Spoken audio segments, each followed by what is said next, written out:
Take two. Go. How you guys doing?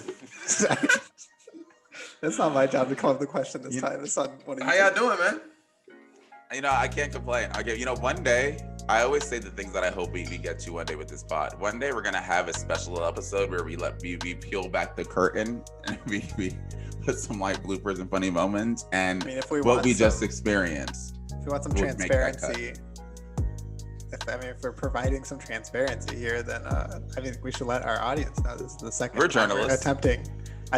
We are starting let's this episode. We all make mistakes. It all happens. And this time it happened. I mean, would you like to take the floor? I don't even think there's a floor worth taking. I think sometimes music is just such a broad chasm of ideas and thoughts and opinions. That this man got into music last week. As right or wrong, Oh my God. If you missed it, tune in next week. Me and Noah will be having a versus where we sing 15 of our top favorite songs. Avery will be deciding who has the better voice. Tune in. We're excited about that on the 97 Demo Pod. Noah, how you feeling about it? All I said was I think I'm the better singer out of us three. I didn't say I'm a great singer. I just said out of us, I think I'm the best. It's such a bold claim. I don't think it's that bold of a statement. I think I'm a better singer. I think now is a better time than ever. Noah, would you like to give us a little, maybe a little chorus? Well, I'm professional, trying to focus on the podcast. Professional and your do-rag. Welcome to the 97 Demo Podcast, where we bring you the latest in music. I didn't have nothing to say. I'm not gonna lie. I was like. I had nothing to say. Look, I'm Nnamdi Agwanwu, one of your three hosts, joined by my two friends, Noah McGee and Avery DeWall. If you're listening, Noah was the second voice and Avery was the third. I know, it's important for us to make sure names and voices are. Why would I be introducing Noah and Noah? Yeah, that's just weird. Well, maybe you want to switch it up sometimes. No, God, no. Yeah, we're gonna get to this episode. This week we're doing something really interesting. We're doing our second 97 Demo deep dive into Childish Gambino's 3/15/20, which I think is how we should probably pronounce it. Glover Presents. I don't know which one is the real or called Donald Glover. Yeah, there are two names, also referred to as Donald Glover Presents. Either way, his most recent project to date, it came out in March of this year, hence the title. Our first time doing a deep dive was Kanye West's. Noah, what was that album? Just so we can make sure we. Graduation, for different reasons. Yeah. For a slightly different reason, but that was our first deep dive. And honestly, this kind of makes sense because I would say Childish Gambino could he beat one of Kanye's sons? I would say he is. Really polarizing. I could see that. Similarities in that they never make the same album twice. Yeah, true.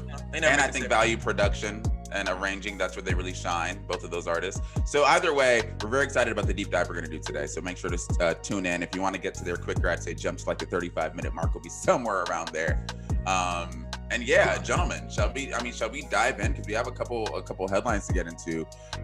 Meg's finally giving us her debut album, official debut. For real, debut. Yeah, she's dropped some of the projects. She dropped Sugar. She dropped I know we all bad. Don't stop. No, it had a big old freak on it. It was the EP before. Hold on, I'm coming. I got you. Hold on. And we should know this too. Hold on. I got it. I have the picture in my head. Tina Snow, Fever. No, after Tina, Fever. That's what I'm thinking of. Fever. Sugar. Yeah, so she's had a ton of mixtapes and projects. This is the first official album. Good News, out November 20th. Y'all, what y'all think of the name? I liked it. Good News. I like it. I love the album cover too, right here. Right? This is an amazing album cover. For those listening, it's kind of like different newspaper clippings, all with Megan Thee Stallion on it, and then she's sort of in the middle, holding a newspaper. Good News. It looks bomb. I say Google it. It says Megan Thee Stallion speaks her mind, and it says, "I just really want other women to feel like that because I don't know. I don't really know what the rest of it says. It's cut off, but I love the album cover. It's like a play off of like everything that's happened to her this year and how she stayed in the headlines for good and bad reasons. It's fantastic. And it's really fitting considering she's sort of been out and in headlines since she kind of had her breakthrough moment. I'd say 2 years ago. Like Megan Thee Stallion has never really kind of dropped. Yeah. I'm excited. What do y'all? I know she's released some singles ahead of this, like Girls in the Hood, Don't Stop. I'm looking at because on like Apple Music and Spotify, they'll have the album, but they'll just have the songs that are released. And on the album, it's 17 tracks, and it has Savage Remix is going to be on there, Girls in the Hood, and Don't Stop. But those are the last 3 songs. So that doesn't even feel like the meat of the album. So like, it feels like the last 3. Yeah, those are the last 3 songs. That's how it's sequenced on the album. So it seems like they're not even like those songs. 17 songs. Okay. It looks like it'll have nothing to do with like what the album's like. And I'm really interested to see where Megan goes with this debut, because I know she's done interviews before where she said that she's gonna switch up the sound and get deeper on some of the tracks. And I'm interested. I'm interested, and she's been through a lot, so I'm interested to see how that makes its way into her music. Yeah, so I'm looking. I wonder that too, because I think Megan Thee Stallion's all the great rapper and everything. I'm not saying she hasn't gotten deep or introspective. I'm not gonna say that, but has she done it for a full album, like straight through? That's been the theme, and it feels that's what it feels like. But we're excited. Probably gonna review that. That's by how like consistently she's been releasing music these past few years. Like it doesn't really feel like we ever go really that long without getting a song at least from her. And like I don't think and I think that's a good thing. Like I don't think it's become like it hasn't felt overbearing like it can with certain artists too. I completely agree. Feel about that? I completely agree with you. I think she's managed to be very fresh and continue to put out singles, none of which sound like one like the other. So yeah, I definitely agree with you. Continuing on to the trend of good news, The Weeknd announced as the next Super Bowl halftime show performer. It's so weird how just 2 years ago it was like taboo to accept the Super Bowl halftime show, and now we've kind of just said, okay, like it's fine. That's way more nuanced, but I'm happy they were able to get such a big name for the show. And I think it's going to be a great show. I could definitely imagine I think is a perfect performer for the Super Bowl. And I'm not even sure he would have came to my mind immediately if I was thinking of like who would be a good name, but it makes sense to me. I could see the Weeknd kind of killing this. Well, it's perfect because of this album specifically. Like this album, perfect. Like if he did it with like he could have done it with. He could have Starboy. He could have done it with Starboy or Starboy. He could have done Starboy. Yeah. He could have done it too. Beauty Behind the Madness on. Yeah, he could have done it. He kind of could have done that, but that was more R&B-ish, so I don't feel like that would have been like it's like a 14-minute show. Right? Yeah, exactly. Yeah. So, but it feels perfect for this album. So I'm excited. Yeah, it's perfect. Artist of the year probably, but yeah. I'm very interested to see what he does with this. Like I have to imagine this is pretty much like a direct result of Jay-Z's deal with the NFL and like his consulting with the NFL. Who was the performer last year? It was J-Lo and Shakira. And then the year before that was. That was when it was this weird. It was like Maroon 5 and Maroon 5 and it was Travis Scott. Yeah. Yeah, it was in Atlanta. Yeah, and Big Boy. Yeah. Yeah, exactly. And if we did it, that was cool. That was cool. The Travis Scott part was dope though. I don't care what y'all say. It's gonna be interesting too, considering. Or wait. Or was it JT? When was JT? JT was 2017. That's the. That was the Eagles one. Because he did the Prince one. No, JT was the Falcons one, guys. No, he wasn't. No, he wasn't.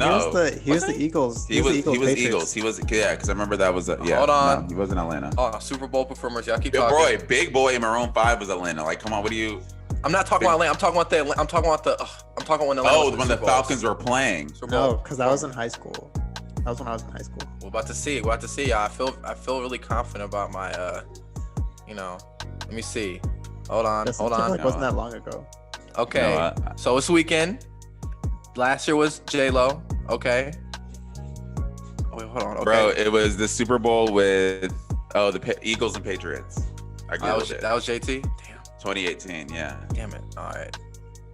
No, Lady Gaga was the one with. Oh, dang! I got them mixed up. All right, whatever. Yeah. Oh, wait, was that 2016 when that? Let's stop. Yo, we getting confused. We get too off. That's not the point. Okay, but yeah, either way, this is cool. I could see him. I like Blinding Lights. I'm sure will be a cool show. I hope he has After Hours there. The Hills. Can't Feel My Face.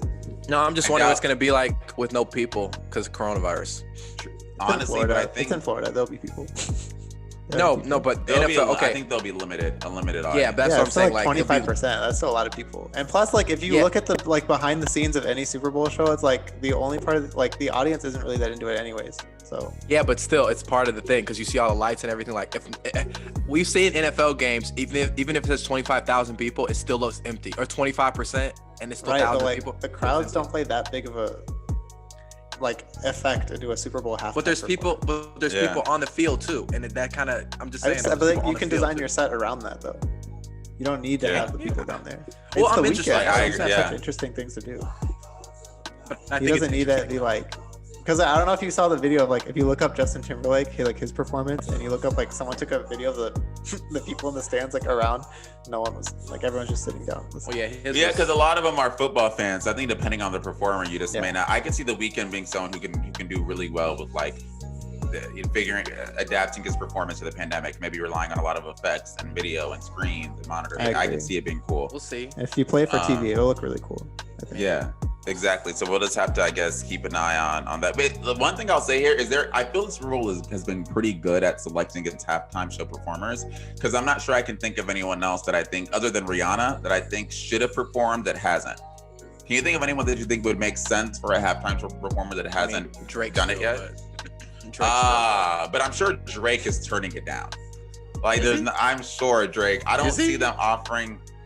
Well, and honestly, they haven't really gone to hip hop acts.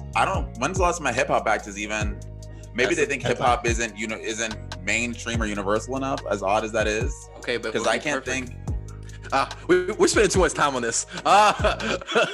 We spent too much time on this. It's just dope to see Weeknd doing this. Yeah, Weeknd's doing this, so. Yeah. Okay, yeah. So let's get into this next story. So we've talked about the whole bundling thing before, where for those who don't know, it's when artists are releasing their albums and basically they bundle the albums with merchandise. So if I go on your website and buy shirts or whatever, it comes with an album that would all count towards Billboard sales. And it would happen a lot with tours. It'd be like, pre-order a ticket for this show and get 2 albums, and all of those albums would count towards sales. So it was basically a way artists would rely on boosting their first week numbers and, try to get that number 1 position. Everyone's done this. It's not really as much as people complain about it. I don't think people really, there's not an artist I can think of who has always said no.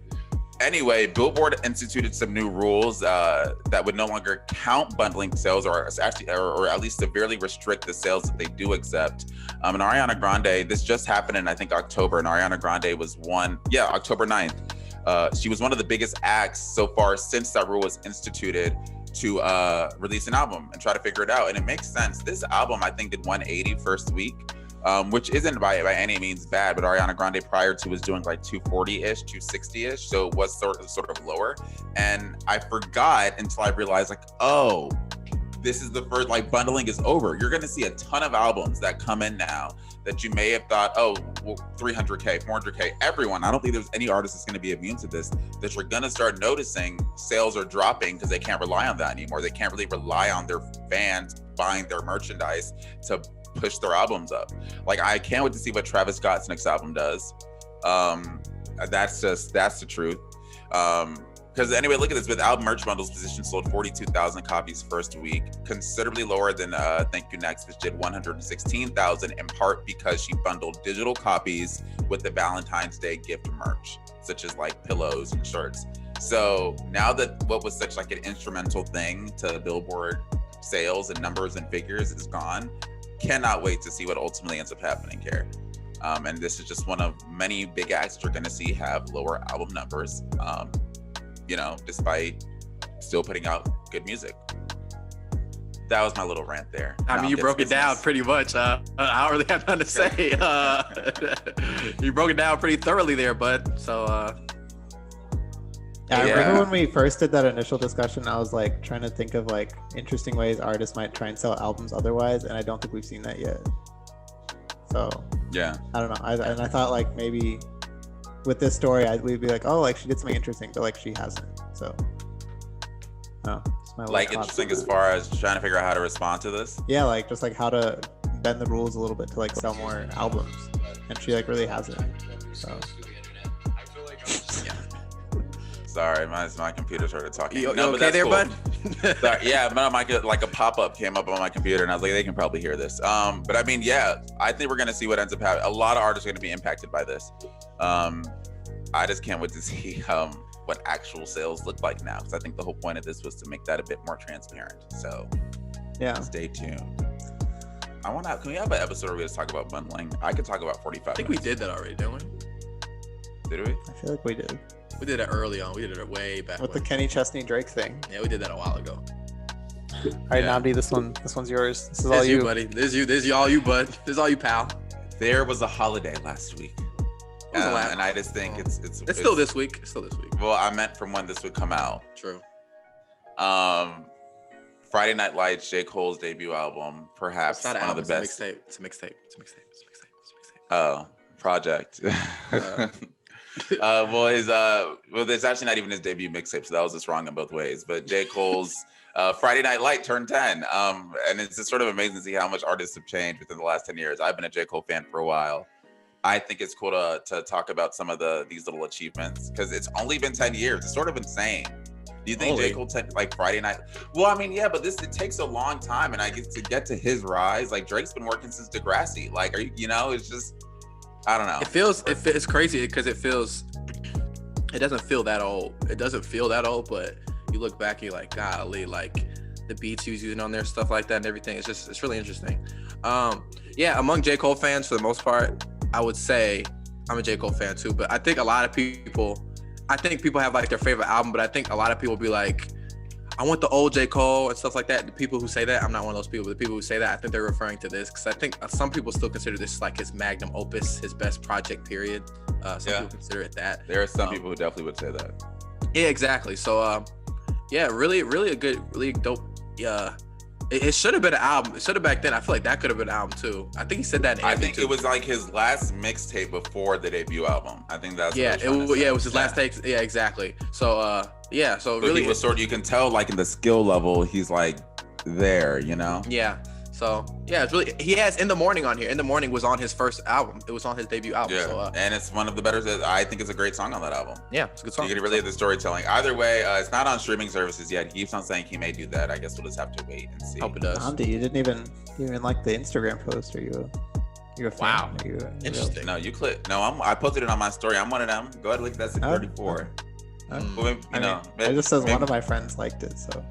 Oh, you gotta look at everybody, but yeah, okay. Nah, whatever. Maybe that just means you don't like me, Avery. Maybe I don't follow you. Maybe I don't follow you. Yeah, you're right. Maybe I don't. Oh, man. That's a good point. Anyway, not playing these shenanigans with Avery. New releases, you guys. We got a couple. Not a horrible week. A couple of albums. Pluto, Baby Pluto, Future, Lil Uzi Vert did their collab thing. No, I know you was really into that this week, so I'll let you go off later. Oh no, I was so excited for this album. Thursday night, he texted us. He did. I did text him actually. 23 years of life have led up to this moment. Okay. He was like, when the two Plutos collide. We're getting a big bang. How much two of Noah's favorite artists, pretty much like top, like 1A, 1B, came together for this album. Noah, what do you think? Yeah, thoughts. Come on, I need to listen. Oh man, I don't know where to start on this. He's speechless. I'm speechless. He's speechless. Honestly, that may be enough. I think that explains it right away. How I feel about that. I have no words for it, man.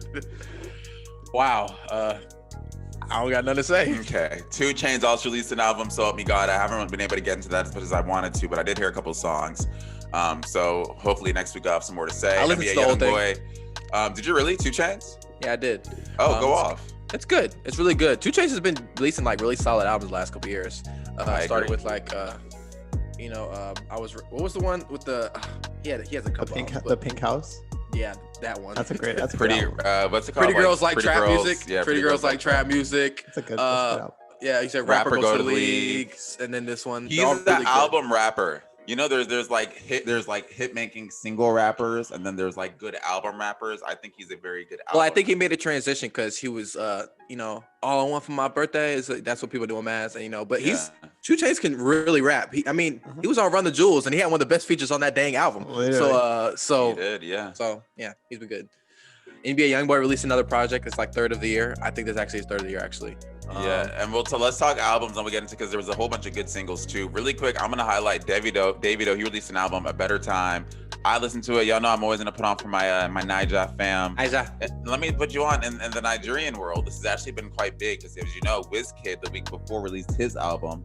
A couple weeks ago. And I can't think of what the name is. I have it on. We're gonna talk about it today because it charted, but and Davido is now following up. So it's Made in Lagos. That was Wizkid's album. I really like this Davido album. He has a couple features on here that I think are all pretty good. I can give you specific names. and literally like, you know, while I'm riffing here, I'm actually pulling up the album, but I'm going to keep on talking so it doesn't look like I'm unprepared. Yeah. But Holy Ground with Nicki Minaj, that actually, we talked about last week how Nicki Minaj has sort of been doing really good on her features as of late. And this is added to that list. I'd encourage you all to listen to it. It's a really good feature. And I think the song itself, my brother sent it to me. It was like, have you heard this? He also has a song with Chris Brown and Young Thug, Lil Baby. A couple of big features on there. I would say listen to it. Shout out Davey Dub. Oh, that's really dope. Avery, you're going to give us our little country update? Yeah, Avery, you really enjoyed this Chris Stapleton album. Seriously. Yeah, I love Chris Stapleton. He's like the reason I like country music, or at least like some country music. And so he just released his new album. It's called Starting Over. It's very good. And then also, I thought this was a single. I saw AC/DC put out new music, and you know, I haven't been like, you know, AC/DC releasing new music in 2020 is kind of interesting. So I like queued it up thinking it was just like a single on my laptop, and then a whole album started playing.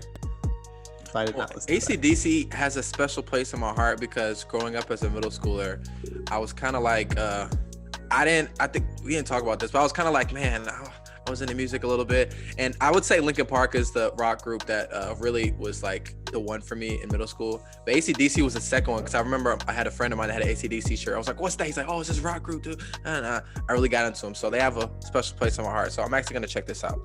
Wow. So let me know what you know. Look. I'm not a big rock guy, but there's definitely groups and artists that I will listen to and enjoy. I love that story. You know, we get personal and intimate on the 97 demo, so I like that. Absolutely. This is a big singles week. Yeah, I was gonna say, did you guys listen to this Billie Eilish single and see the music video? Oh, of course. It's really good. I did. I didn't see the music video. I yes to both, and I'm so happy she did this because it brought me to our conversation last week about artists who have formulas but can figure it out. This to me was the exact same formula as Bad Guy. Like you can find it, like same kind of vocals, like banger, like kind of grungy beat, talking her shit, same exact formula. Language, but it doesn't feel. Oh, did I just curse? That is horrible. Edit. But it doesn't feel like that. I don't feel like it feels like it's like a complete copy paste of Bad Guy. But you can listen to it and tell that okay, they were trying to do that again. I listened to it and I was like, oh, like this is a Billie Eilish song and I love it. Like it's awesome. Like it's a really good song. Oh yeah. So yeah, for sure. And also the music video is pretty fun. I was trying to figure out what mall she was in because it's literally just her dancing around a mall and like. Where is she from? Where's Billie Eilish from? Is she from California? California. I think she's from California. Cali. I think both of her parents were like industry people and yeah. Her brother Phineas put Where the Poison Is, and Avery, you sent this to us, I believe. Yeah, it's pretty much like a Donald Trump diss track. It's literally it was good. I liked it a lot. Against the it's cool. It's really cool. It's cool. It's cool. Yeah, it's just kind of funny though too. But yeah, it was good. It sounded good too. Yeah, it sounded good. It was just Phineas goes hard, and I can't wait for him to get his moment. Well, he even wants that. Well, he's a talented songwriter, so obviously, he writes most of Billie Eilish. He probably wrote 2 of the songs. So. I mean, exactly. So how about this one, Lil Nas X? I would say I was gonna say famed artist, but mostly known for obviously Old Town Road. That single. Oh, which by the way, I believe this broke the record. It took it from Despacito. It's now the highest certified track in RIAA history. Yeah, RIAA. There you go. Not history, but yeah. Or no, I'm sorry. It now ties All of Me by John Legend and Despacito. Yeah. Oh wow, that's ridiculous. Yeah, he released this Lil Nas X released his song Holiday, obviously for the holiday season. What you guys think about that? It was good. See, it wasn't good. This is okay.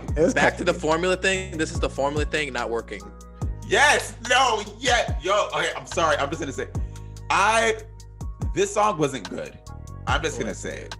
It wasn't good. I don't know I don't know if it was the lyrics, the video. I was watching it at the video. There was a disconnect there. The singing wasn't that. It's hard for me to figure out what I'm going to Lil Nas for. Because Old Town Road was great, we know that. Well, that's the thing, though. He's not a fantastic singer. The lyrics were just stupid, in my opinion. I'm sorry, I just don't know. The lyrics were stupid. Like I'm trying to figure out what it is that's gonna pull me and keep me following him. But if it's an album of that, I don't really want it. For me, he's like falling into like the Lil Dicky territory where like. Oh no, okay. No. Let's hear me out. Don't. Let me say my thing before you start. No. What I'm saying is, like, I can't tell if he wants to be like taken seriously or not, because on Lil Dicky's projects, he'll have like a song with Snoop Dogg, which is like funny, but then he'll also have a song where it's like sounds like he's trying to be serious. Where Lil Nas X just came out with an album with Old Town Road and Panini, which like aren't like super serious or something, but then you can Avery, I think he is completely making music with the intention of I'm gonna make good music, and what we just get is Old Town Road, Panini, and now Holiday. Like, well, I don't think listened to the little EP he did. Well, the thing, it's just the thing is, it's just kind of repetitive at this point, and I would not be surprised, because even though Old Town Road, now looking at it, like, wow, that song was amazing. But when that song first came out, well, people were like, oh my gosh, this song's incredible. It went viral. I think that's important to remember. That was could a happen. Viral song, you know. But it happened later. Like, it wasn't popping off right when it came out. Like, it took it. I mean, it could be a slow burn. So this Lil Nas X real test, after he had the huge single, and he had, obviously Panini, which is a huge one. But well, he released that EP. Was it called like Seven or Close? What, I don't remember what it was called. It was like seven tracks. Yeah. And I listened to that, and I didn't hate that. I thought that was pretty good. I was like, okay, this is actually making me feel pretty optimistic. But he's gonna release a full-length album about Lil Nas X. Is he gonna release a full-length album though? I don't think this to me feels like a standalone single. This doesn't feel like it's gonna be on an album. I think I'm more so saying, like, hey, if this was your test to see if it was gonna work again, it's not. Like, you need to change course, because this wasn't a good song. I agree. I was upset about it because I'm rooting for Lil Nas X, but I don't even think I could finish it. Like, I think like halfway I was like, enough of that. Like, I feel you on that. Avery, you really enjoyed this Rico Nasty track. Oh yeah, I love it. What's that stand for? What's that stand for? Oh for real. Oh for real. Got you. It's awesome. I mean, she's come out with 3 singles now, and they've all been really good. So I'm excited for her album at this point. Yeah. Rico Nasty is awesome, and this song is hard. It's great. Yeah, there's a couple other tracks. Shame by Foo Fighters. That was good. I want to listen to that. It was good. Is there anything you did listen to? Me? Yeah. I mean, we kind of touched on everything. The Burhana featuring the Golden Part 2. I listened to it because Mirabel was on there. That was good. Yeah, I listened to that. The only reason I listened to it too. Yeah, I only listened to it because Mirabel was on the track. She was great too. I want to listen to Rich and Famous by Lecrae. Lecrae is, he's a Christian rapper, but he's dope. He is dope. Lecrae can rap. So I'm definitely gonna check that out. Yeah, we'll definitely check all those singles out. I'm looking forward to them. Foster the People put out another song too. I think they've come out with 3 now this year, but they like packaged them all together and called it In the Darkest of Nights, Let the Birds Sing. Did you listen? Yeah, it's really good. I mean, I'm a big Foster the People fan. I think they've gotten written off as like a one-hit wonder, but it's because that one-hit wonder was depressing. But they had that song with Jid that I liked a lot. Yeah, they have a song with Jid. I was Pay the Man, I think that's what it's called. Avery, I like that song a lot. That is definitely a group that like sounds like Avery would love. There's a certain I love that's up his alley. Foster the group, Foster the people. Level of angst. Exactly. Avery's like, I love that. Exactly. Okay, guys, let's save time for our review. Upcoming debuts. We have Nav. I was gonna say it was someone's favorite artist, but I don't want deep dive. Actually, look, don't correct me. Don't correct me, then be wrong. I reject that claim of racism. No, let's chill. I reject that. That's slander. You'll get a lawsuit from this side of the room. Do it. I dare you. Well, this Nav album, I don't know how well it's gonna chart, because his first album did well. I think his first album went #1. No, but remember, this is a bonus of that first album. Is it? So yes, that's what this is. Emergency Tsunami is a bonus of the first album released earlier this year. Or at least when I was looking at New Music Friday, there was something that said Emergency Tsunami bonus version.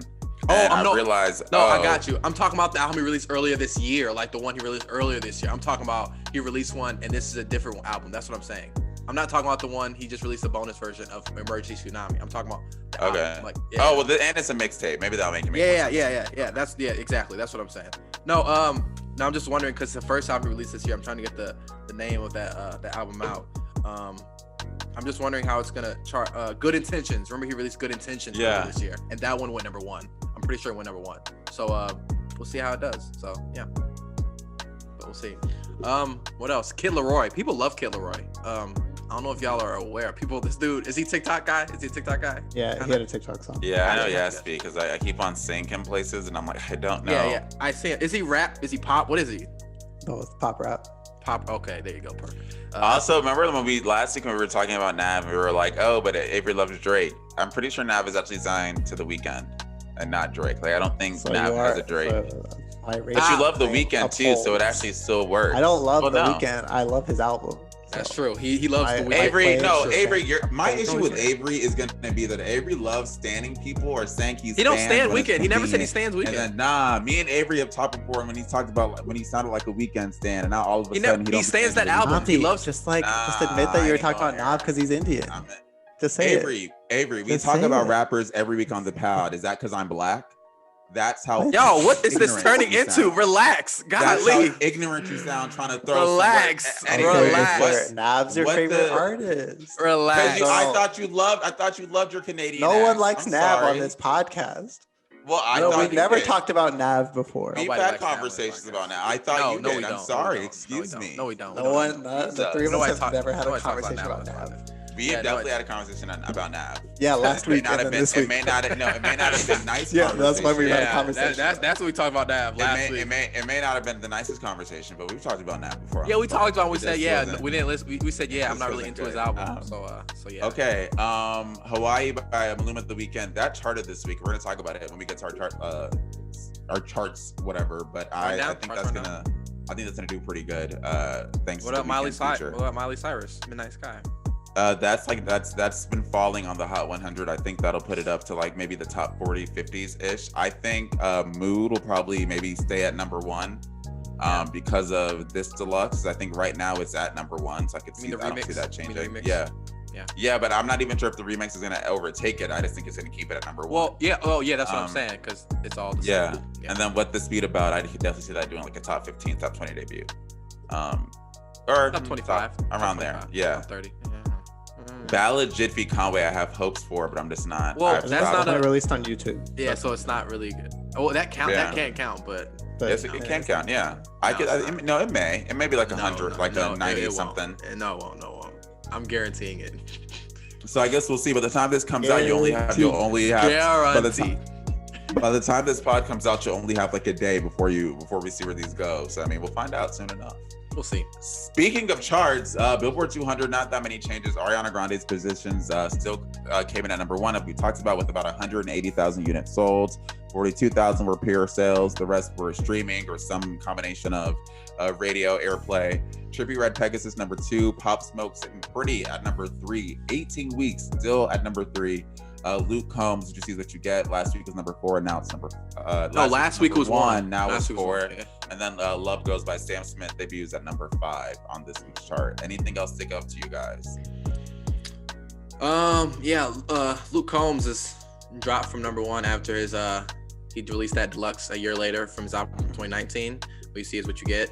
I was interested in Sam Smith, how he's gonna do, because obviously he's not as popular as when he had that first album, like Stay With Me. That was like I think that was the most popular he was in terms of like the peak he hit.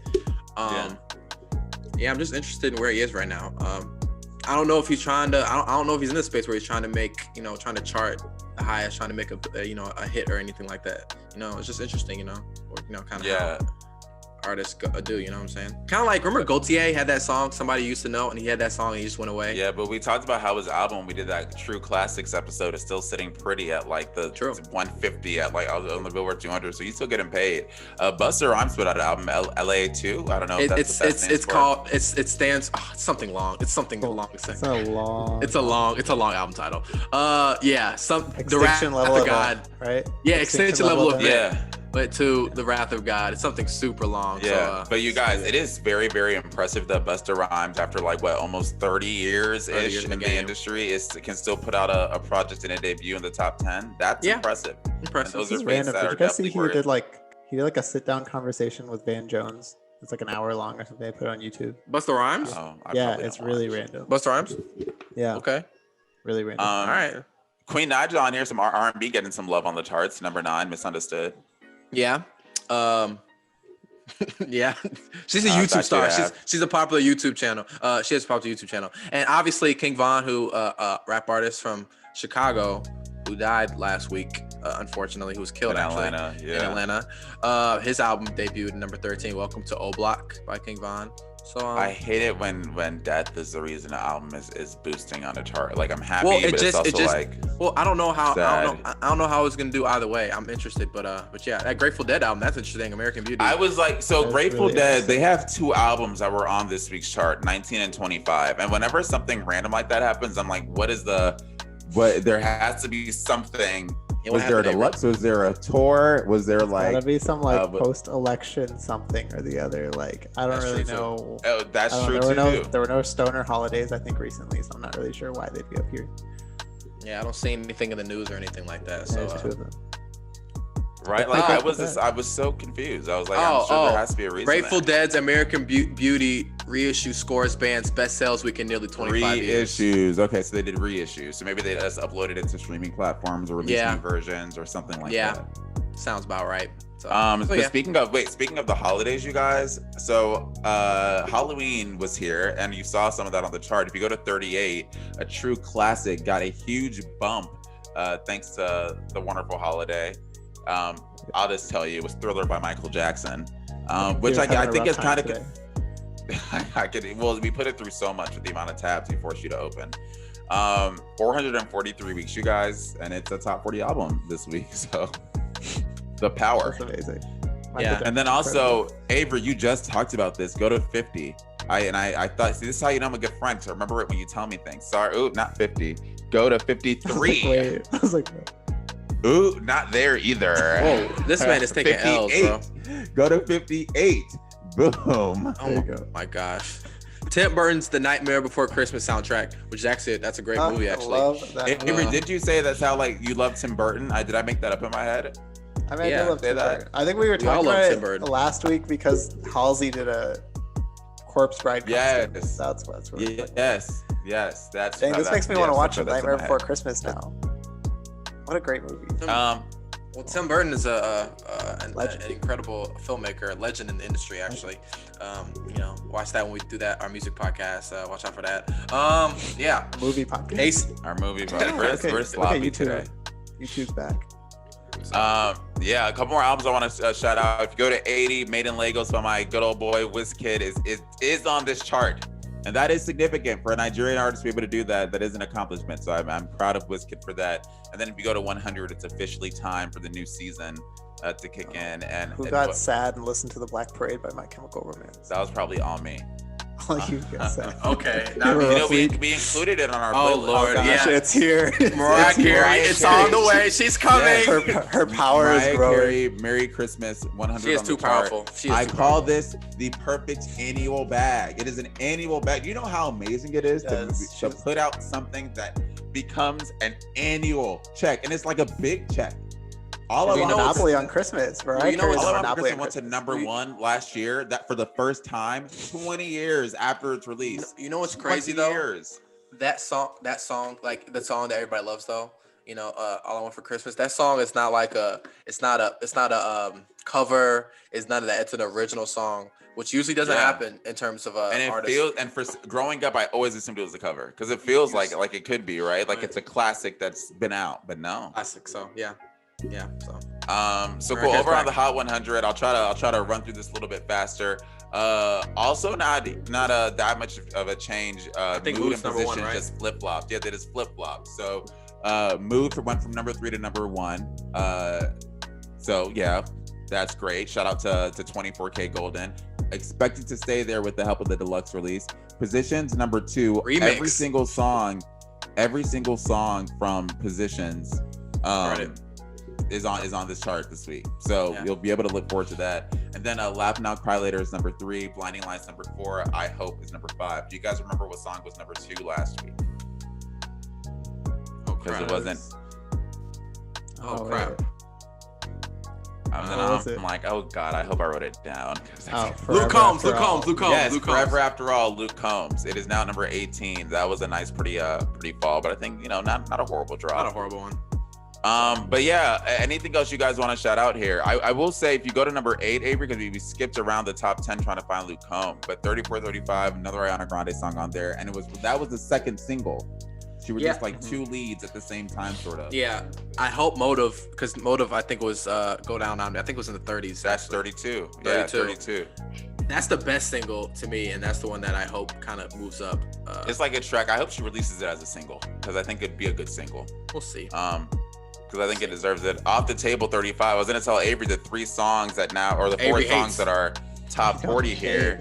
The 4 songs Avery hates. If you want to hear our Ariana Grande album review, go to our episode 20, our episode from last week. That's a good one. And then POV is number 40, and that's the those best are, I song on think, the album. you know, our favorites. Fun fact out, Avery, you passed Adore You. That's at like number 38. Adore You and Blinding Lights are now the only 2 songs this year to have been in the Hot 100 every week. So kudos to them. That's why I think don't be surprised if Harry Styles comes out as an undercover Grammy winner, like album of the year, because Fine Line has kind of made some waves. Still rooting for After Hours though. Wow, my hair's all the way down here at 65. Yeah, but I think don't, this you is know. Emerge. This is Emerge is my favorite song on the album. My hair. POV is still my favorite point of view, but I think Motive and POV are sort of tossing for they fight each other. So good. Oh my gosh, West Side's good too. West Side's so good. So, Look it out. Love Language. Y'all know that got me.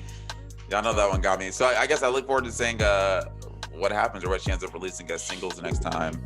Let's get into this reflection. I'm really interested. Deep dive. Jesus with this guy. What are you doing? Oh my gosh. There's a difference. You want me to give an intro? You want to give an intro? You want to get it? Well, you know, I'll do a little something. You do a little something. Okay. Oh, you want me to do something? You do something. I'll do something. Yeah, you do something. You do something. We'll just back and forth it. But okay, so honestly, let's start with the tweet. I think we have to just start with why we're even here. Childish Gambino put out a tweet. I want to say last week-ish, saying that his last album, 3/15/20, was probably his best. He was teasing an album that's coming out at some time. You know, the quote, "Last music probably my best, but the one coming will probably be my biggest by far." So I sent that to the chat with the idea being like, we've all discounted this album because I think we were all collectively pretty frustrated at its release, and I kind of forgot about it. It happened, there was its moment, and I never went back.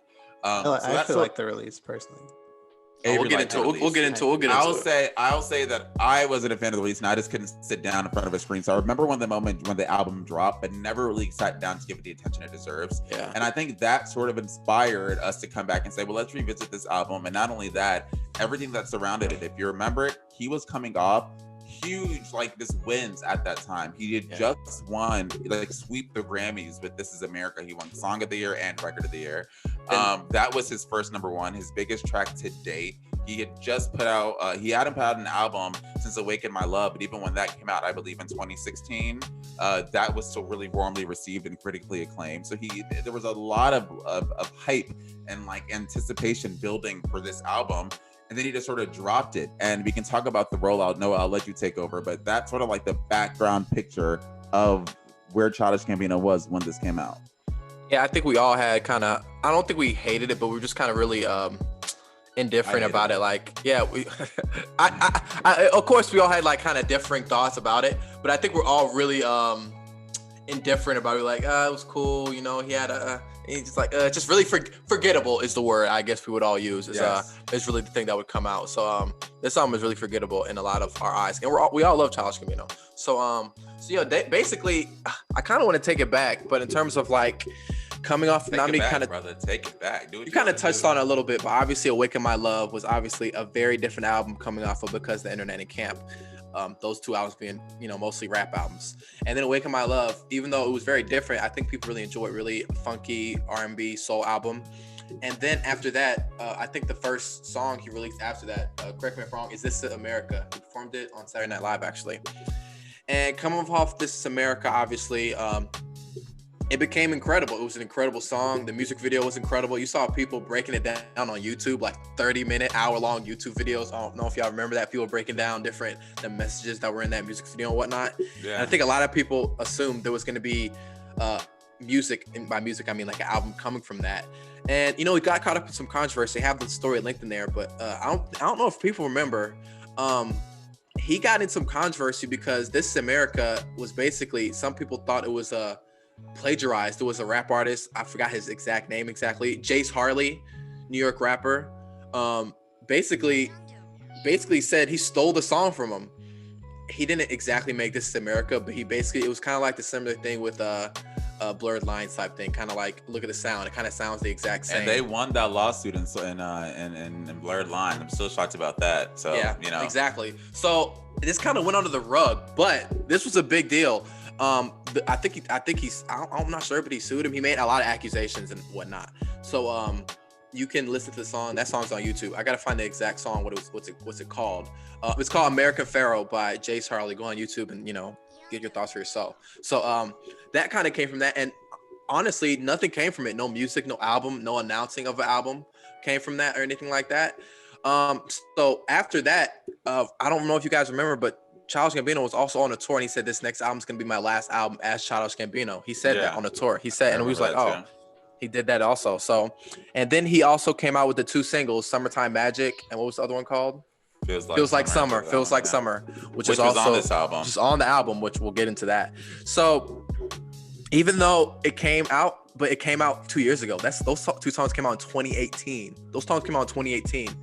And honestly, it was kind of a lag in between that time. Like, okay, he released these singles, and what's coming from here? What's happening? And I think it goes without saying too that like we all know at this point, Childish Gambino, Donald Glover is like kind of like a Renaissance man. Absolutely. In between all of this, amongst all of this, Atlanta, showing up in The Martian. He's showing up in Star Wars. Atlanta. He's got a Coachella appearances. Yes. Atlanta season 2 and 3 comes out. He's on tour where he breaks his leg and then he like stops the tour. He has a kid. He has a kid. There's all these incredible things happening in like the lifespan of Childish Gambino that like I think like are like all go into this album as well. Like you have a guy who is just absolutely incredible at putting out content, and he's a director, he's a writer, he's a comedian, he's a producer. It's really amazing when you take a step back and look at just what he's done. And I gotta say this too, I think we all are fans of Childish Gambino, but there are people out there who think just because he does a lot of things, they don't think he does them all well. I think we all think he does them well. I think he's a great actor. He's a great screenwriter, and I think he's a great artist too. I think we're among those people that think he's good at what he does. Even though he does a lot of things, I think he does them well. I think that's agreed. He hosted SNL. Good comedian too. And Avery, I'm so happy you made that point because I feel like what it drives home to is we look at it, when you look at Childish Gambino, the rapper, you're like, he released This Is America, then at his peak sort of just disappeared for 2 years and didn't release any really new music, kind of just left us wondering. And there was that lawsuit, but I'm hoping the lawsuit wasn't what prevented him from pushing out new songs. Yeah. So in your head, it feels like he puts out this one single that goes on to change America, become number one, become the first rap song. Become the first rap song to win record and song of the year at the Grammys, like huge moments. And you're sort of like, where did you go? And then you realize that, Childish Gambino may have taken a break, but Donald Glover was working and like busy and booked, and like it filled in I have to fill in the gap and realize, it was Lion King, and it was like you said, Star Wars. I forgot about he did Lion King too, and like all these other things that Donald Glover was doing, and kind of just doing, I think, relatively well, and music had to sit on the back burner. So I think he's also featuring on other albums. He's also featuring on albums like 21 Savage's album, or recently featured on Thundercat's album. He worked a lot, and I think we also have to say, he works a lot. And Noah, to your point, that tour was weird to me. Yeah, he did later that he toured off of a single and a two-pack. And it's exactly, it says individuals who purchase tickets to the tour receive exclusive unfinished demos of the songs Algorithm and All Night. I don't remember which All Night song is on the album. I don't remember because that's not labeled anything. But Algorithm is called Algorithm on the album prior to the tour dates. So wait, you know what I wonder? Oh, Noah, this makes sense. This is really more of a tour for Awaken My Love because he didn't tour after Awaken My Love. Yeah. But I'm looking at the set list and a lot of the songs that actually does make sense. Yeah. But he called it This Is America tour because that was obviously his biggest thing. He also directed that movie with Rihanna and him in it, Guava Island. Yeah, but that was also I just keep forgetting like things that he did. That should have been way bigger than it was because I don't think I watched, and I kept on saying, "Hey, I'm gonna go back and watch Guava Island." You know, Rihanna's in it, Childish did it, and I don't think I ever. Yeah. But so let's go. Yeah, but did you guys? I have a quick question before we jump into like this album. Do you guys ever feel like Childish Gambino was something that Donald Glover put first? Did it ever feel like a primary identity for Childish Gambino? He always tried to do both. I think he literally always tried to disassociate between the two, and he never really put one down for the other. While he was doing camp and before the internet, he was on Community, and he was like writing a whole bunch of shows. And he was now that we know, he was producing Atlanta. He was writing for 30 Rock. Like, the two were never really separated. I agree. That's why I think when even now when he says, like, Noah brought up that point on tour where he was like, this is gonna be my last album as Childish Gambino, I think all that means is he wants to get to a point where he can be a singular Donald Glover releasing all this music instead of having to disassociate with Childish Gambino doing this and Donald There's Glover that line he has a bar on, what's the Zealots of Stockholm or something? Is it, where's the line between Donnie G and Gambino, right? Was it like Donnie G and Gambino? Oh, don't give me Yeah, there's a lot and we've all on. liked his. I think for me, it's something where I forget like how good of a musician and a rapper he is until I go back and I realize like I've liked everything he's done. Like I love Because of the Internet. I love Camp. I love Awaken My Love. Like he's come out with some like really. He's been very consistently good. And he loves production. That's his thing. He always will prioritize production. Now this album's a good point of that. But before we even get into it, you can't, I feel, start talking about this album without talking about the specifics of its rollout, because that's a huge part of this. So March 15th, I don't even think it was on. Was it on? I want to make sure I get that right. It says early morning March 15th. That's what it says. Early morning on March 15th, Childish Gambino, I believe, tweeted out like a link. The link brought you to a web page, which was a 12-hour live stream of this album. But I want to paint the picture. There was nothing on this site except this live stream. It was just music playing. There was no track listing at the time. You didn't even have the time codes to differentiate. It was just the art and the music playing. You didn't know about the features. I remember looking up articles to see, okay, because people who had sat through and listened were like, oh yeah, Ariana Grande's on it. And I'm like, where? You can't fast forward, you can't rewind, you're just sort of sitting there listening. And that's difficult to do, especially when you don't know that this is only 54 minutes. You're just like, am I just supposed to sit here until this loops? I remember from the get-go, that put me off. Because like and it was only up for 12 hours and then it was gone again for a week and then posted back on streaming services just as time codes. So it's like a week. It was like weeks later. Like it was like we'd all forgotten about the live stream and it was like weeks later. It came back. I forgot the exact date, but it came back. So yeah. Let me see this. Okay, yeah. So it was like 10-ish days. He put it on the 22nd. He put it on some streaming and download services. But like to Avery's point, because of how I feel the rollout was, a lot of us forgot about it because not that many people were gonna sit down on this site every day and just wait. And while I get from a conceptual standpoint of I'm doing this to ensure that people listening to it really just sit down and listen to it as one fluid message and get it. That I get what you're trying to do. But the reality of like America and the March of the pandemic is like, I have stuff to do. Like this was before we were all sitting. This honestly maybe would have been better if it was released later in lockdown, like later in the pandemic. In March, we were also kind of going out. We were also trying to do stuff. It's like, I'm not going to sit. I just can't sit at the desk for now I know it's only an hour and just watch. I was in India when the live stream happened. I remember that. Like I remember getting back from work and like being like, oh, like this link got tweeted out, and I literally sat there in front of my laptop just like reading like articles and stuff while I had this page pulled up, just listening to it. Same, because that's what you try to figure out the way to do it, to listen to it, and it's like that's what it ends up coming to. So I want to start there. Why do you guys think he released the album like that, and how much do you think it impacted the reception to it? Whew. I think we can always speak for ourselves exactly, because I don't know, because I think the reviews for this are good, but I think the reception in terms of like how it was kind of received, it's kind of like the rollout of it, exactly how it was received. Man, I was turned off by it too, actually. I get artistically wanting to listen to it straight through and kind of like giving the listener no choice but to listen to the album straight through. That's kind of the idea of it, because you can't skip around on songs. You can't be like, oh, I like this song, delete a song. You kind of have to listen to it straight through. From an artistic standpoint, I think it's great. I think from a consumption standpoint, that's where it suffers a little bit for me personally when I was trying to listen to it, trying to differentiate between songs, trying to be like, oh, what'd he say? Kind of like, it's kind of tough. Especially where's that Ariana Grande feature? Where's that feature? Wait, who was on that song? Oh, what song? It's like and from an artistic standpoint, it's kind of brilliant. I get it. It's kind of cool that it's like, oh, just listen to this album. But from a consumption and like a functional thing throughout your day, trying to listen to music, that's not exactly what you want. So. And I will highlight This Is America. You look at the cover and you sort of think it's going to be This Is America it's not related as a theme, and it's not anything like. It's not even. Not only is it not on there, I don't think it's anything like This Is America at all. So, Avery, what about you? Yeah, I love a good weird album rollout, and like this, and to me, like Childish Gambino is someone I expect something weird from at this point. Because if you guys remember, he also had a thing like before this, which is another thing I failed to mention, where he like had a whole app, and like on the app you could like see where his performance was going to be, and then people went to that. It was called like Pharos or something, and people went to go watch him perform because of that app. And like people had to put their cell phones in a bag, kind of like what Dave Chappelle does. Oh yeah. Wait, so was this before this album? Like, yeah, this was way before this came out. This was like after Awaken My Love. Yeah. And people went into this thing and like came out and had no idea how to describe it, and no one who like wasn't there knew what the music was like inside this like thing that he did.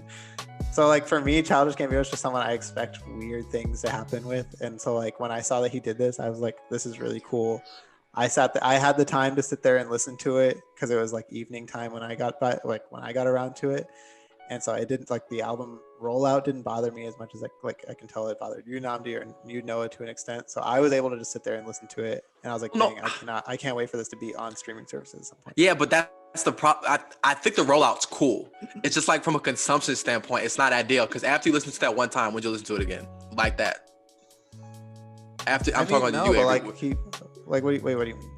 I mean, like after you listen to it, the live stream, did you listen to the live stream again? Like you're like, oh, let me go back down. Did you? I tried to go back to it again the next day, and it was gone. Oh, and that made me excited for it. Yeah. And let me go back to say, and we're saying from an artistic point, I get it. And I want to emphasize, I get it, but I think it's lazy. I do, and that like no, I think it's hard to figure out a title of a song that really, encapsulates the song and the message you want to do and the effort you put into making it. But putting out an album with just track list, like just time codes as a track list, it's hard for your audience, and you're supposed to be making music for your listeners, for your audience. And doing that, it's how hard it is to say, oh, my favorite song is 1910 or 1238. Who's on it? Oh, I don't remember. I think that's the one with 21 Side. Nah, bro, that's 15-4. Like it's that you're putting a burden on your listeners, and you should never want to do that with releasing music. Even when Kendrick did Entitled and Mastered, which you remember was similar. 7 tracks. It was just 7 tracks, and you knew that these were all things that were like, they were a lot like loose cuts, things that didn't make albums that he wanted to just put out. He kind of said that when he went in with it. Yeah. This is an actual proper studio release of 12 songs. All of which are time code. It's hard to connect to music when there's nothing to connect to other than a time code. It's kind of like the Brockhampton thing, right?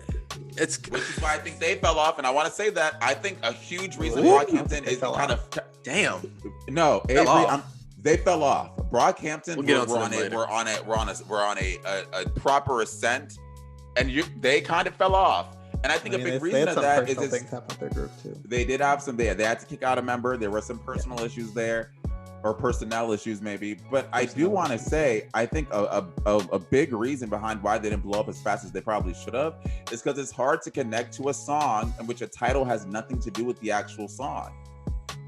That makes it difficult. It goes against your brain's natural instinct.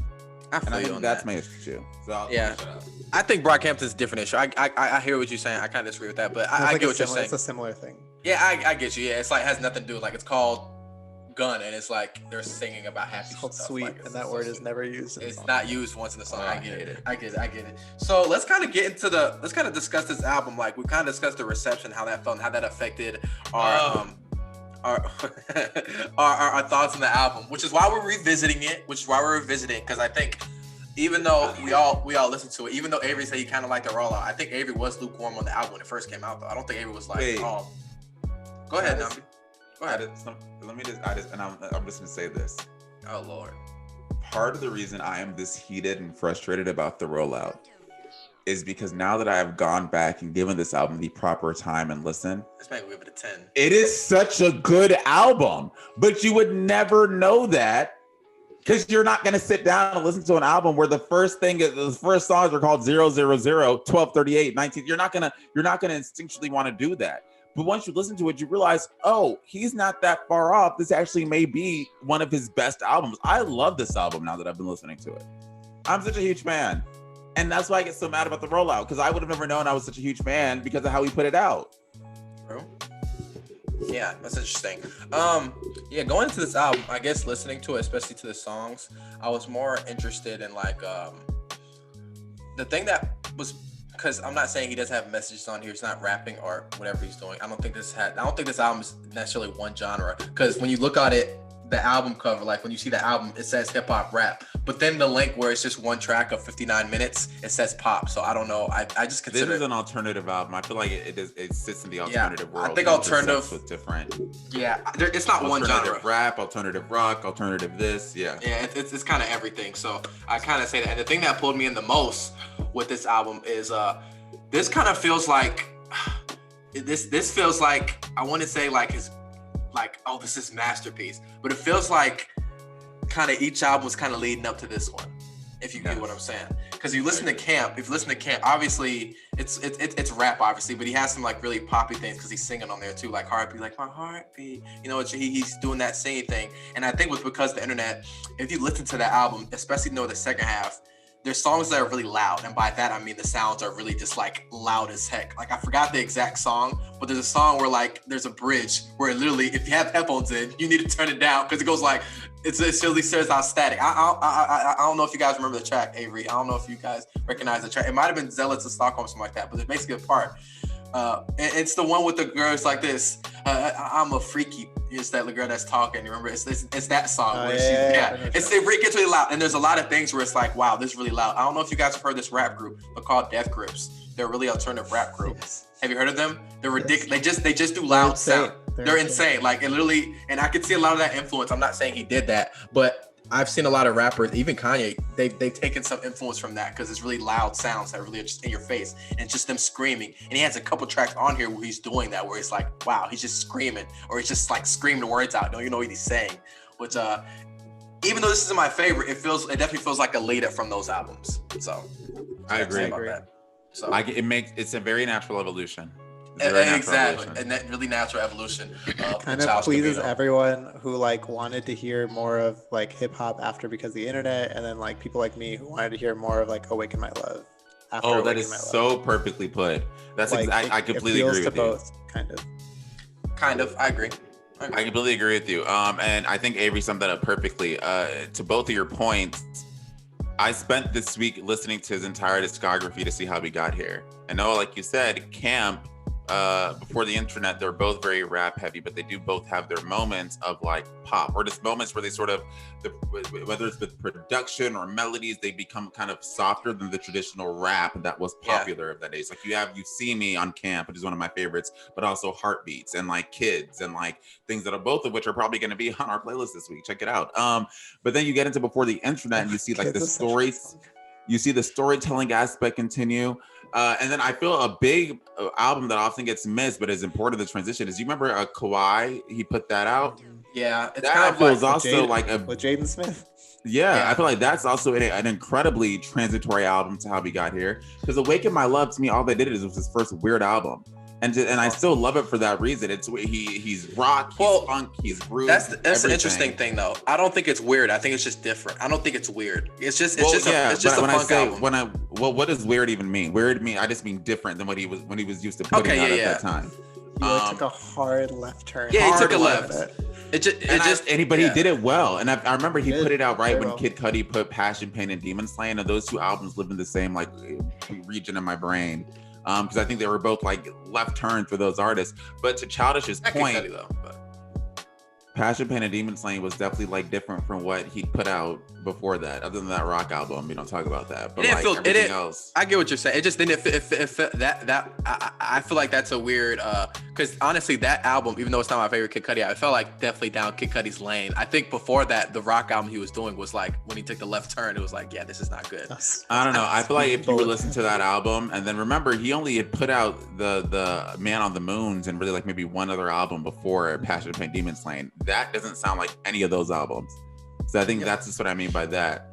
But anyway, what I'm saying with Childish is Awaken My Love was such like a left, and this is sort of like getting back closer to the mainstream road, but still like verging off of that path, if that makes sense. Like things aren't as sort of like just what like as it was with Awaken My Love, but you're still getting that individuality. You're still getting something fresh. You're still getting sounds that are completely new.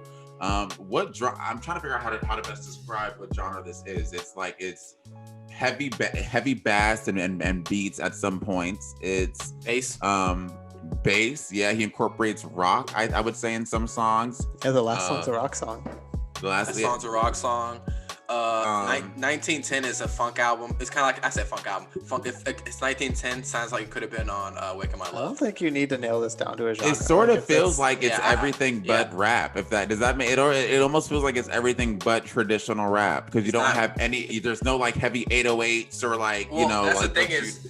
Yeah, and the thing is, he never once is rapping on this album. He does it like he has 21 Savages on here and stuff like that. Him himself, like on 1238, which is one of my favorite tracks. I love that track so much. It's so bouncy. It's so good. It's so interesting. That's considered one of the singles, I guess you would say. It's not a traditional single, but it's considered one of the singles considering it's like a 7-minute posse cut. But I think it actually is. It was a single. It was released. It is a single, but it's like a 7-minute, like usually 3 different sounds. Like his part's a little different from 21 Savage's part, which is both different from the very last part. Yeah, and I love the song at the end of it. The song that they played. It's about an acid trip. Could we have guessed that? Oh, that sounds that's the crazy part. But I do love that track though a lot. That's the one that sounds like the most hip hoppy out of all of them, even though he's singing on it, and I love how he sounds. He sounds so great. He's such a great singer. He's such a great singer. I think he's a great singer. He's like, sing to my cats. Now I'm gonna put it on the radio, and then that's at the end. It's awesome. And then it's like groove. What's like the 50s era groove? That's what 3531 sounds like to me. It's like it feels like a Jackson 5-ish, like that's the era. It's like get out the way. I want a square dance or something to it, I don't know. It's a great song too. And he also, I think I saw this too. It has a lot of he has a lot of Outkast influences on here. It's not Outkast specifically, but mostly Andre 3000, but definitely Outkast in terms of the sound. Definitely can see that. Not them rapping, and that's the thing that brought me. Like I'm being honest. I wasn't listening to the lyrics as much. I was kind of mostly listening to the sounds. Once you do, it's crazy. No, once you read the lyrics. But I think the thing that pulled me in, I was paying the most attention to was the sounds. For sure. Absolutely. You can't have an album like this and then expect people to know the words. It's the sounds are too distinct, I think, and too pronounced they dominate the song. It's like the voice is almost just another layer used for production. Exactly. It's another like instrument. The main driver of a song. Exactly. If we're gonna get into the lyrics, I have a proposition here. Okay. I think this album's prophetic. I think it's like it tells the future. Tell me. Show me something. I want you to show me. A lot of this album is about being black, right? Like a lot, like kind of. I guess This Is America isn't on the album, but a lot of the themes from This Is America are on this album, right? Yes. Yeah. And I think you go to a song like 4748 as a perfect example of it, where he's talking about violence. He has his son, I think, or his kid. His daughter. That sounds like his daughter. As his daughter at the end, talking about self-love, talking about, do you love yourself? Do we love ourselves? Why do you love yourselves? Right? Yeah. A lot of this album is also about like isolation. Oh, it's his son. It's his son. His son, Legend. His son's name is Legend. He had something similar on Camp. I can't think of the song, but the whole like talking to that's exactly. But I liked it a lot. Yeah. So I checked out this Guardian review where the guy, like whoever reviewed it, I forgot his name, Dean Van Wen, loved the album, right? Gave it 5 stars. He has a paragraph here at the end where it says, where'd it go? These are the lighter moments in a grander work that instantly feels part of the zeitgeist. It's especially appropriate then that 3:15:20 has dropped into the feeds of people's social distancing. The disruption caused by the coronavirus forces us to question how strong the foundations of civilization really are. Glover never could have seen the pandemic coming when he was recording the album, yet at a time when much of what we thought was strong is weak, what we thought was eternal is potentially fleeting. 3:15:20 captures the insecurity of lived reality and the humanity that truly defines our existence. You know what that just sounds like? I like the themes. I think a lot of the themes on this album can be applied to like what happened this summer with the protests and also like what we're going through with the pandemic. No, what were you about to say? Get you. I get that. That just feels like I'm not taking a crap on this. I'm not saying none of that's wrong. That just kind of feels like over explaining this album. Kind of. That's what it feels like. I don't know. I like listened to it and I was like, wow, like this came back in March. No, it's cool. No, He'd been writing for 2 years before this. For sure. And I'm not saying none of that's not true. And I definitely get you. It's kind of a reach. That thing kind of feels like giving him too much credit. Kind of like, oh, we're in the pandemic and look what happened. Like, for example, like I this is my album project of the week. I feel like Run the Jewels kind of did something like that, just in a better way, kind of in terms of like how that fit into the times and whatnot. I feel like they just did it in a better way. In my personal, I agree. I'm not saying. No, I'm just saying it's like wrong. crazy that this like album was written or was being made 2 years prior to it coming out, and then came out in March, and then kind of like a lot of what he's talking about in it can be applied to like what we're going through 8 months later. Not for sure. Yeah. And go ahead, Nnamdi. Go ahead. No, go on. Finish your thought. I was just gonna say, it's just sometimes with albums like this, and by albums like this, I mean something where like it's hard to decipher exactly what he's talking about if you don't really pay attention, or because of how he released it. I think people sometimes tend to over-explain what the album's about. Sometimes with Kanye and things like that, other artists who have done albums like that, like a lot. But let me tell you why I think that happens, and I think you said it was good. You said Kanye. The production is so good that you feel it. It evokes feeling when you listen to it. Absolutely, I agree. Feel the album when you're listening to it. When you have it. your AirPods in and you hear Algorithm and like that banging beat comes in, you hear that like robotic voice in the background. Like even if you don't know what it's about, you're just like you're in it. You're like, okay, I'm with this, you know. And I feel that to me is what you get from Childish Gambino. When you make someone feel like that, people, whatever their thoughts are, you can find a way to shape the album however you want when someone is based off your feeling, you know. It definitely It definitely evokes emotion. Yeah, let's talk about the songs that are named. There's 4 songs that actually have names: Algorithm, Time. Well, actually, excuse me, 3. Algorithm, Time, and Feels Like Summer. Well, on the album, I guess Feels Like Summer, yeah. Feels Like Summer. Yeah. Genius has that wrong though. On the album, like when it has the track list, it's not called Feels Like Summer on the track list. Is that like that for Spotify? Does it say Feels Like Summer? It is. It's 1426, but I know it Feels Like Summer, and that has a name, so I'm gonna call it Feels Like Summer. So the 3 named tracks on here. Are we gonna talk about the 2 if you want? Algorithm and Time, since Feels Like Summer was a little bit earlier. What were your thoughts? I think the fact that he only named these 2 is significant, even though I know you guys think I put heavy weight on things that are random sometimes. But I think that matters. So let's talk about Algorithm. Thoughts on this song? It kind of feels like it's so interesting because this is going back to my point of him kind of pulling things from his albums, kind of leading up to this. This kind of feels like it could have been on because of the internet. I know Algorithm is kind of like a connection he talks about. It says the first line is supercomputer staffs walking along streets, but it kind of feels like that similar thing. And that's the thing. Each of his album, it kind of like, because of the internet, that's the one that, that kind of, I'm trying to think of the word that I connect with the most, that I enjoy the most. He's kind of speaking about kind of society in terms of because the internet. Avery, can you scroll up right quick to that little thing right there, right there. Thank you. Sorry. Yeah. Go on now. I think because of the internet, he was kind of specifying a certain way society is used. Things like World Star. He had that song about World Star and things like that. He's talking about because of the internet. He's talking about being a troll and whatnot. Those things. He's kind of being really specific on society and the way people interact. This album feels more of a broad sense of that. And this, if you tell me if you guys disagree with that, but this kind of feels like looking at society and the culture of how people interact in a more broad sense. I mean, the album cover, not the white one, but the one that we have on the rundown in terms with all the people interacting, it feels like a more broad sense of that. And this song kind of is an introduction to that, especially with the sounds too. So it kind of feels like a kind of ode to because they're net, kind of, to me. Also weirdly catchy. With this, like, especially the beginning of the second verse where he's like, step, step, slide, slide, move your body from side to side. Like, I think that's so catchy. That's one of the things that got stuck in my head throughout this, like, listening to this. I have no idea what the song is about, and I don't think you're supposed to. I think, to your point, it's called Algorithm because it's like, I think the way I wanted to go to where it was, because I think Genius or whoever wrote that framed it in such a good way. It's like algorithm in the sense of the beat. It's like repetitive. It's like formulaic. It's like a dance club type beat, and I think that is so accurate. Like, this scene to me seems like something you could put on at a party, maybe in Europe or like a whatever, like like a nightclub, a dance and club. Like, this comes up and you're just like, you know, you're like, that's how it feels to me. It could have been in Jersey Shore where they're like, yes, and that's just why I hear this and I just want to move. I don't care what he's saying, like the robotic voice in the back. Stupid kid status walking on the streets. Yeah, for sure. You know, I love that, and I think that's sort of the point of it. Yeah, I agree. So I'm a big fan of that. He also named "Time," the Ariana Grande feature. I also was a fan of that song. And let's talk about that. She's definitely the biggest feature on there. So just thoughts about how you think she did, how we used her voice. Again, she's not feature pronounced in it. It's a 6-minute song. She's there for like 15 seconds, I think. Yeah, again, she kind of just sounds like another. He kind of used her voice as an instrument.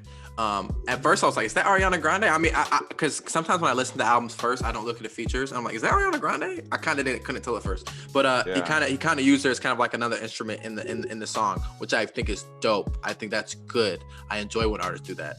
A lot of artists like Weeknd, I think, also has that good way of kind of making his voice kind of part of the production in the background and the music that's being played over his voice. So I really enjoyed her feature on that, and obviously the song's about time. Again, even though I know the lyrics, I'm mostly paying attention to the sounds of this, and this is the one that obviously sounds like the pop song on here, which is not surprising. The guitar or the strings, whatever, like it sounds so good. Also, yeah, really like I mentioned here, the chorus from the song was in Guava Island as well. Yeah. I don't know if you guys watched that, but. Yeah, no, I thought, this is definitely the most poppy song on the album. It's definitely the one that like has the most like traditional like replay value, I'd say. Yeah, I agree. Yeah, I can completely how do y'all really agree with you guys. But how do y'all feel about him putting "Feels Like Summer" on this project though? Considering it came out, how do you feel about that? How do you feel about that? I like it, but I think it's random. Me too. It was random. No, I like it. I think I don't think it shocked me when I heard it, and it is before I knew it was "Feels Like Summer" and it just came up. I didn't feel like it felt out of place. What I think is weird though was why he would put "Feels Like Summer" but not "This Is America," because I feel like if "Feels Like Summer" can have a spot, then I could have found a spot that "This Is America" could have went on. It's definitely more bland, obviously, than "This Is America." Like this is more like, I think, a generic kind of like summery song. To me, those are kind of like that is my thing though. I feel like "Feels Like Summer" is kind of like, I get you, it's the most generic, but "This Is America" is the more outlandish part. Like they're on two spectrums.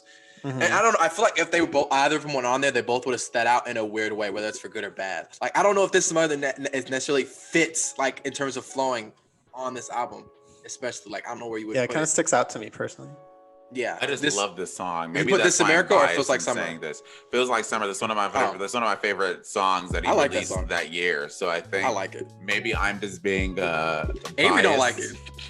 It's fine. I love this song. It was such a summer song. Yeah, I put it on my summer playlist when it came out because it was just such a you want to be outside with the sun shining, like this happy song. It's not like a grilling like barbecue song. Like you put it whenever it's outside. For sure. Yeah, so yeah, but I see what you guys were saying though. It felt a little bit too mainstream for the album. Well, I don't think that's the problem that it sounds mainstream. I don't think the mainstream thing. Well, no, I think when every single song on the album is sort of like distinctly anti-mainstream or just unique in its approach, and you have one song that feels like, oh, this actually could get radio play, you are gonna notice that like. But I don't think Childish Gambino is the type of guy. I don't think he's the guy who's like, I'm trying to make a mainstream song. I don't think he does that. No. I don't. You're misunderstanding me. I'm not saying Childish Gambino had the intention of making it mainstream or whatever. I'm saying the song feels mainstream relative to all the other songs on the album. True. Which is why I think it sort of stands out. Like if any of the songs on the album could have been a radio single, it would have been "Feels Like Summer." So kind of looking back on this, kind of like bringing this all back to the main conversation, going back to this album. After it came out, how many months has it been? 7 months? 7 months? 7 months, right? Eight months. 8 months. Give or take. How do you guys feel about it re-listening and reflecting on this album, going back, like giving it a proper listen? I don't want to say proper listen, but giving it a second listen after listening to it 8 months ago. How do you guys feel about it now? Nnamdi kind of already gave his thoughts, but it's gotten better with time. I think I don't know. I think, like I said earlier, Childish Gambino is someone like I just expect weird things from, and this album is weird and it's awesome for those reasons. Like, I think it's just something that like you have to sit down and intentionally listen to like really get out of it. I don't know if you guys agree. Like, it's something where like you kind of get out of it what you put into it. I agree. I've already kind of previewed how I think about it. I think it's a great album, but and I think a proper listen is the right word to use. because I think the first time around I never gave it a proper listen because I was frustrated with the rollout. I've complained about Broadcampton, I complained about Entitled and Mastered, and I'm going to complain about this too. I don't like it when I think the name of a song is so important, and it's such an integral part of the connection you're allowing your audience to form with the music. And if you're doing it for that reason, that should be the priority for you. When you discount that and just give me time codes, it feels lazy and it prevents me from having a connection to the music. I'm frustrated for Childish Gambino because I'm sure this album would have, even if he doesn't care about this, which I will say he does because he's still signed to a record label and has a contract that probably expects him to make certain achievements with his music. I didn't even look up charts like what this did, but I'm sure this would have been so much more warmly received, at least commercially, and maybe could have actually had like performances and like the whole shebang and the whole, what having a fantastic album comes with, had he put a little bit more effort into the rollout. And it wasn't so, it's just, I don't even know how to describe it. Just wasn't so, wasn't just such what felt muddled. It felt like a really muddled rollout. On the Billboard 200, it peaked at number 13. And there's no reason you should tell me that Donald Glover, Childish Gambino, after coming off of the amazement that was This Is America, should put out an album that ends up peaking at number 13. And I think that is solely because of the rollout. So I think if anything, the lesson here is like a lot of people will never know that this may have been his like magnus opus, because not many people were going to sit down and connect with it because of how it was rolled out. And I think that's what it ultimately boils down to. I don't think the music is like super accessible though. Like, I don't think it's like something that I could like give to my parents and be like, hey, listen to this, you'll love it. Like, I think my parents would listen to be like, what am I listening to? Like, definitely not parents. Here? Yeah. No, I'm saying like that's probably why it wasn't also in combination with what you're saying, like as commercially successful, because it's just not super accessible. Like, it takes like you said, a proper listen. Like, it's really, you really need to intentionally listen to the music. I think I disagree wholeheartedly, because I think there's been albums that are unique and distinct, and I would look at Kanye West that still managed that still go number one and make sales. Your rollout is important. That's Kanye though. That's Kanye. No, and fair. Kid Cudi went to number one. Like, these are artists who have had albums that are sort of unique in their own right and distinct, but your rollout's important. There are niche audiences out there. If a country album go to number one, if a rock album go to number one, this is an album that can absolutely go to number one, especially when it's released by Childish Gambino. I, in my opinion, think it was solely the rollout. It was solely the rollout, because people can't, if you search this up, look, literally, if you go read the replies under that tweet, someone literally says, if he gave it names, it would have stuck better. It was hard to stick with it when there's no, like, that's, I think, well, yeah, no, I'm just saying, I think that ultimately is the reason why the album was never able to kind of receive the attention, acclaim, and glory that it deserves. Because after listening to it, I love this album. This may not be my favorite Childish Gambino album. I'm a huge fan of it. And I just don't think you would know that because of how it was rolled out. And that's just frustrating to me as a listener. This is what I have to say about the album. I'm kind of agreeing with both of you on this. Nnamdi, I agree with you that the time codes and the songs not having exact names of the songs hurt it, but I think it doesn't hurt in the fact that's not how you intended to listen to it. He intends, like, even though he put it on there to make it easier, he's intending for you to listen to this straight through on one thing. That's how he's intending. That's how he released it initially. That's how he has it as a track list. That's how he has it. I think they did this like, okay, let's just make it easier. Let's do this, for streaming purposes and whatnot. Because, obviously more streams you're going to get if you have, 12 songs and you just have like a long 59-minute track. I think that's how it's intended to listen to it. And I'm agreeing with Avery that you kind of get into it what you put into it. If you're putting this like intent, you're really paying attention to what he's trying to do on there, you're going to get more out of it and you're going to enjoy it more if that's the music you're into. And if you're kind of just like putting it on, not really giving the attention it deserves, I'm not saying deserves, but like if you're not really listening to it intently and paying attention to what he's saying and the sounds he's using and what he's trying to do with the album, you're not going to get as much out of it. And I don't think you're going to enjoy it as much. So I think you're both right, depending on how you listen to it. But I think I think he meant to listen. I think he's meant, no matter how you feel, he wants you to listen to it straight through, nonstop. He don't want you to see the track list. He wants you to listen to it as one thing. That's how he wants you to listen to it, whether you like that or not. Yeah. That's I think that's also evidenced by like how well the album just flows together and like seem like. Well, I don't know if it flows together. I kind of disagree. I don't know if Really? I'm not sure. I don't think it flows. That's why that argument is hard for me. Well. That's why that argument is so difficult to hear. That he just wants you to sit there for 55 minutes. That's the thing. Because it's not like it's one story or there's like a common theme that threads throughout. True. A lot of the songs sound distinct. They sound distinct from one another. That's the thing too. I'm kind of split down the middle because the way I'm listening to it is different tracks, like knowing like, okay, it's going to the next song. I know it's going to the next song. It's like, oh, wow, that doesn't flow differently.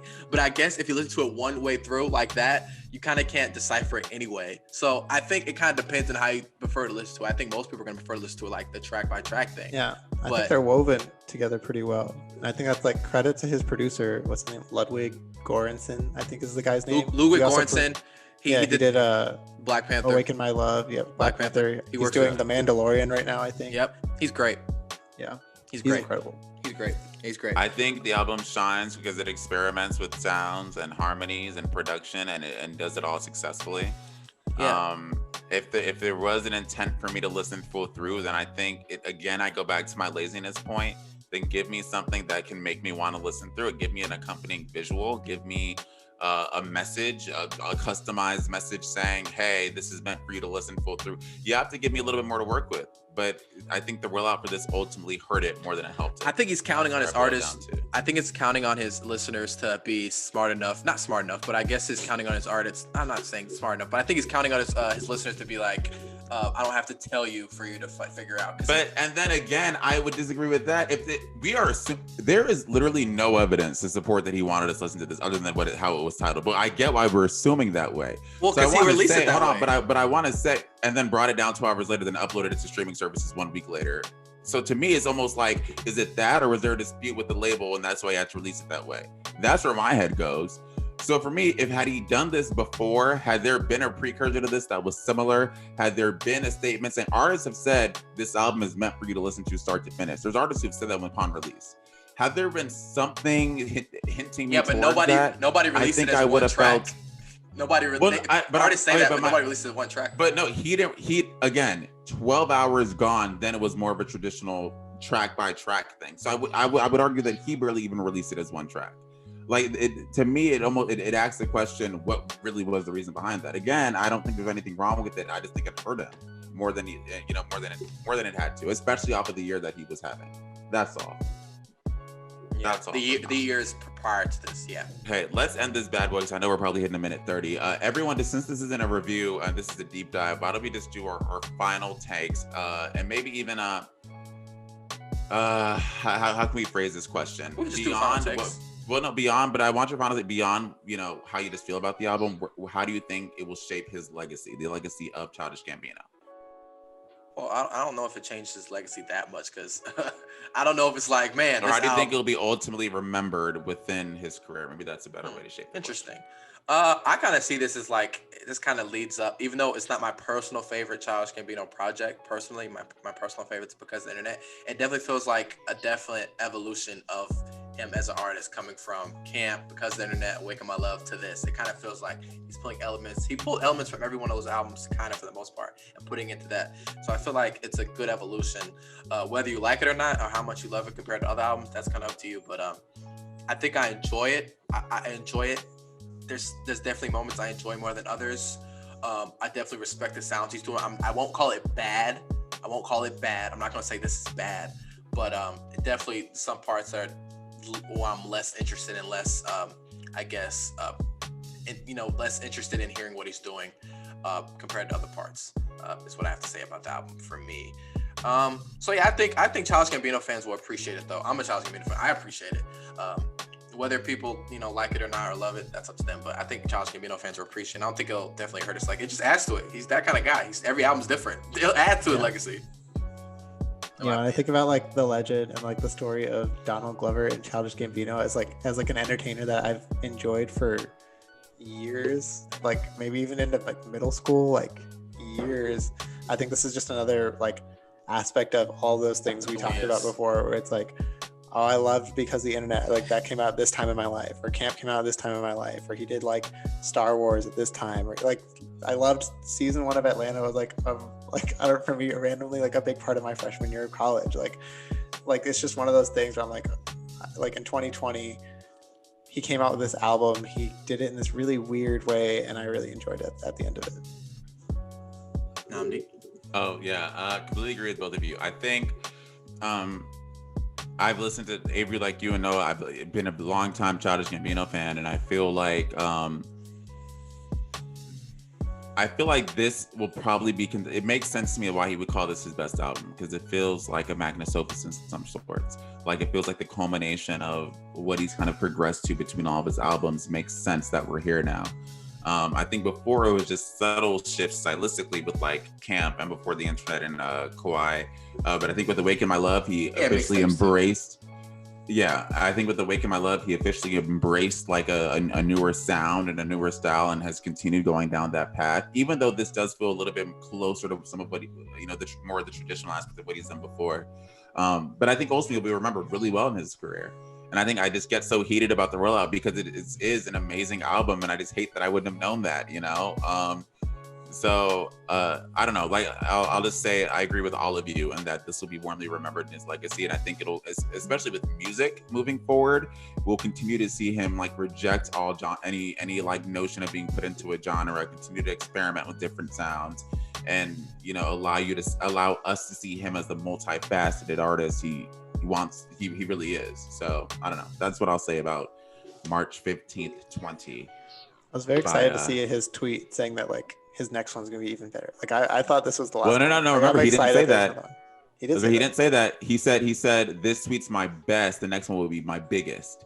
So I'm interested to see when he says biggest, if he means by tracks, if he means by like the features on it. I was just excited to hear that he's coming out with more music. I thought this was the last one. Will it be under Childish Gambino, or will it just come out as Donald Glover? That's what I'm interested to see. As long as his voice is on it, I'm listening to it. So yeah. He said, last was probably my best, but the one coming will be my biggest. I thought this was going to be his last one, so I'm just excited to hear that. Like, he's coming. His last one is he's retiring the name Childish Gambino. That's what he said a couple years ago. Like, I don't know. So I think he made his be Donald Glover. I think we could see that. We'll see. What's your guys' favorite Childish Gambino album before we wrap up this? What's your favorite one? So before this, it was Camp. I think for nostalgia. Wait, this is your favorite one? I think at least the way I feel right now, I go through phases with him like I do J. Cole. But for a long time it was Camp, then it was sort of before the internet, then it went back to Camp, and now it may be this. I was a really big fan of this. Awaken My Love I think was a little bit too much for me. I would liked it, but it was just too much. It's really and good. This to me feels like I see myself listening to this repeatedly. Like I enjoy it a lot. Awaken My Love's good, man. Avery? Mine's Awaken My Love. Awaken My Love's good, man. Zombies, man. Woo. Stand Tall. Noah, did you say your favorite? Oh, Because the Internet is easily my favorite. I thought you were about to say Awaken My Love. That's his best. No, Awaken My Love is good. Because the Internet's like his best. That's like a classic. I know we throw that word. It's the best. I think it's his most cohesive album. It's by far his most cohesive because it's the story through. Like Telegraph Ave is still one of my favorite songs. Oh my I completely agree. Amazing music video. Amazing. All she needed was some. All she needed was some. Still missing that Transfers. No, we don't need it. Oh, honestly, no. Y'all know what we should do? Especially since how similar their come up was. One day we should talk about Chance versus Childish. We shouldn't. That's not a competition. But one day we should. Wait. No.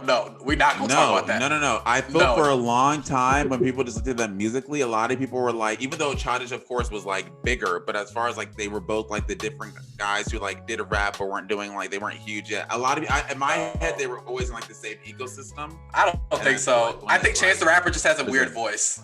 I don't think he does anything like musically that's like that different. I think he just has a weird voice. They came out with 2 awesome songs together. That's it. Yeah, I don't know. I'm kind of indifferent. But okay, project of the week, guys. Let's start with Avery. Because we always start with me. Let's go down. Let's go Avery, Nnamdi, Noah. Okay, I'm tired of being first. Avery, what's your project of the week this week?